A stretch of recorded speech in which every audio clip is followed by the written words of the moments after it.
right around 3:30 in the morning here in the Kootenai River Valley by Creston. These elk were out foraging and I managed to get them in my headlights for a couple seconds. And even though it still wasn't quite 4 o'clock in the morning, the sun was, because of a geographical anomaly in time zones, just about to rise. Which was fine with me. Just listen to that sound. No traffic noise. Everybody else was still in bed, except for me and the birds and the bugs and the animals.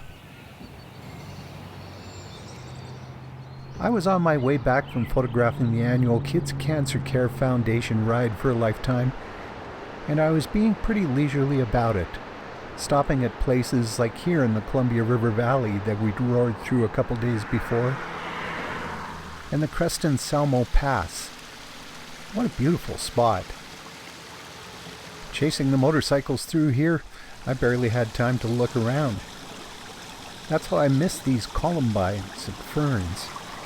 And the bear grass. I thought bear grass was done for the season, but nope, it's still blooming up high. And the views down the sides of the pass, just incredible. I came across this moose too. He was in the shed where they store the grit and the salt for the roads in the winter, and he looked really guilty when I spooked him out of there. Those motorcycle guys sure know how to choose a route, and it was gorgeous all the way through.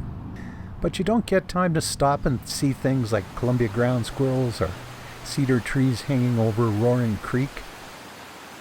So I made time to look for stuff like that on the way back. Like the lichens and the bright green of brand new hemlock needles. We don't have hemlocks in Alberta. Kind of cool. But the place I really wanted to spend the most time was in the Kootenai River Valley over by Creston. I didn't get back there till late in the afternoon, so a lot of it was in the shade of the mountains. But that doesn't matter. The ferns, the monkey flowers, the little forget-me-nots, all gorgeous. Turtles were basking on logs. And I found this mama turkey and maybe her sister taking care of their little wild babies.